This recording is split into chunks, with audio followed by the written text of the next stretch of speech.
सर्वप्रथम त म परमेश्वरलाई धन्यवाद दिन चाहन्छु किनभने हामीलाई आजको यो दोस्रो दिन सुन्दर दिन दिनुभएको छ। त्यसैले उहाँलाई धेरै धेरै धन्यवाद दिँदछु।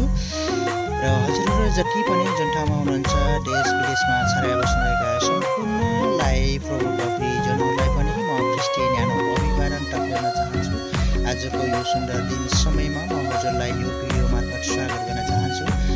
जहाँ हुनुहुन्छ, जस्तो अवस्थामा हुनुहुन्छ, भिडमा हुनुहुन्छ, चिन्तामा हुनुहुन्छ, हजुरहरू जहाँ भए पनि आफ्नो स्वास्थ्य लाभको कामना पनि गर्न चाहन्छु। हजुरहरू सम्पूर्णलाई आजको यो दिन सुन्दर दिन समयमा हजुरहरूको काम अनि कार्यहरू, आफ्नो बिजनेस व्यवसायहरूमा पनि हजुरहरूको सफलतापूर्वक होस् पनि भन्न चाहन्छु।